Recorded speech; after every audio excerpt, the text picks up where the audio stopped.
नमस्कार, news portal to dream पर आपका स्वागत है। नक्सल मुक्त भारत बनाने की जो परिकल्पना प्रधानमंत्री नरेंद्र मोदी और गृह मंत्री अमित शाह ने की थी, वो लगभग हकीकत में तब्दील हो चुकी है। आज बिहार, छत्तीसगढ़, बंगाल, मध्य प्रदेश, महाराष्ट्र सहित कई राज्य नक्सल मुक्त हो चुके हैं। नक्सल मुक्त राज्यों में झारखंड भी शामिल है, लेकिन एक नक्सली कमांडर मिसिर बेसरा अभी बचा हुआ है, जिसको पकड़ने के लिए स्पेशल डीजी अमित कुमार झारखंड में कैंप कर रहे हैं। इस संबंध में special DG CRPF Amit Kumar ने पूछे जाने में बताया कि बिहार नक्सल मुक्त हो चुका है, साथ ही उड़ीसा में 3 दिन पूर्व भी एक बड़े नक्सली अपने कैडर और हथियार के साथ समर्पण कर चुका है। वहीं छत्तीसगढ़ में एक आखिरी दस्ता था पप्पा राव का, जिसने सरेंडर किया है। स्पेशल डीजी अमित कुमार ने बताया कि झारखंड के चाईबासा के सारंडा जंगल में एक नक्सली दस्ता भी बचा हुआ है, मिसिर बेसरा का। मिसिर बेसरा के साथ करीब 40 की संख्या में हथियारबंद नक्सली हैं और उन्हें ट्रैप करने के लिए पिछले 1 सप्ताह से वे स्वयं रांची में कैंप कर रहे हैं। आवश्यकता अनुसार चाईबासा और सारंडा का भी औचक निरीक्षण किया जा रहा है, ताकि और जंगल में भी सीआरपीएफ के साथ साथ स्थानीय पुलिस और अन्य बल मिसिर बेसरा को घेरने में लगे हुए हैं। जल्द ही या तो मिसिर बेसरा सरेंडर करेगा या मारा जाएगा। अब हम भारत मुक्त नक्सल परिकल्पना को मूल अंजाम तक कैसे पहुंचाया गया, इसके पीछे की क्या कहानी है, यह जानना जरूरी है। बिहार कैडर के 1991 बैच के आईपीएस है प्रवीण वशिष्ठ। नक्सल प्रभावित मगध प्रमंडल के डीआईजी हुआ करते थे 2008-9 में। नक्सली गतिविधियों को उन्होंने नजदीक से देखा था। फिर बिहार के बहुचर्चित सुपर कॉप अभ्यानंद जब 2011 में डीजीपी बने, तो उन्होंने बिहार के ऐसे क्षेत्रों को चिन्हित किया जो नक्सलियों का रूट हुआ करता था और एक एक कर गया औरंगाबाद सहित रोहतास जहां जहां से नक्सलियों का रेड कॉरिडोर था, उसे बंद करने के लिए उन्होंने पुलिस थाना पिकेट खोला और साथ ही नक्सलियों के परिवार को मूल धारा में वापस लाने के लिए पढ़ाई की व्यवस्था शुरू करवाई।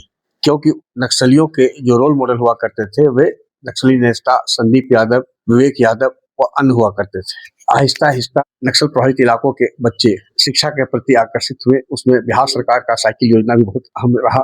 खैर, एक माहौल बनने लगा और इस बीच अमित कुमार बिहार में एडीजी लॉ एंड ऑर्डर थे। अमित कुमार अपनी ईमानदारी और साफगोई के लिए जाने जाते हैं। कुछ मुद्दा अटका, आखिर वे बिहार से केंद्र की ओर कूच कर गए। प्रवीण वशिष्ठ, जिनके कार्य क्षेत्र में नक्सल भी था गृह मंत्रालय में, उन्होंने जो प्रस्ताव दिया और सरकार की जो मंशा थी, उसके अनुसार अमित कुमार एक तुरुप का पत्ता उनके हाथ में लगा। अमित कुमार बिहार चैप्टर के आईजी बनाए गए हैं। सर्वप्रथम बिहार में गया और औरंगाबाद का जो रेड कॉरिडोर था, उसमें लंगूराही पर पिकेट बनाने की सोच थी। काफी विरोध हुआ निचले स्तर पर, सीआरपीएफ के स्तर पर ही, और एक असिस्टेंट कमांडेंट का पैर भी लंगूराही में कैंप लगाने के क्रम में विस्फोट पे उड़ गया। लेकिन लंगूराही में सीआरपीएफ का अस्थायी कैंप हो गया। उसके नीचे तरी गांव था, नागोवार में भी पहले था, फिर पचरुखिया, और ये औरंगाबाद में बना और गया में नागोबार में पिकेट बनाया गया, जिसके कारण चकरबंदा क्षेत्र बुरी तरह सीआरपीएफ के कमान में आ गया। और यही कारण था कि संदीप यादव, जो कुख्यात नक्सली था, उसका करोड़ रुपए का इनाम था, वो अपने मान से नहीं निकल सका। इलाज के अभाव में उसने दम तोड़ दिया। फिर उसके पूर्व ही अमित कुमार को झारखंड भेजा गया। झारखंड ने कई जिलों को नक्सल मुक्त करने के बाद जब एक बार पावर प्रेजेंटेशन हुआ गृह मंत्री अमित शाह के समक्ष, अमित कुमार को 8 राज्यों का प्रभारी बनाया गया नक्सल मुक्त अभियान, और हेड ऑफिस रायपुर बना दिया गया। एडीजी से वे डीजी में भी प्रमोट किए गए पिछले साल, तो अमित कुमार का हेडक्वार्टर रायपुर ही रखा गया इस बतौर स्पेशल डीजी। और पिछले साल ही बिहार के 2001 बैच के आईपीएस अधिकारी सालीन को केंद्र ने वापस बुलाया और रायपुर में कैंप करा दिया फील्ड ऑपरेशन के लिए।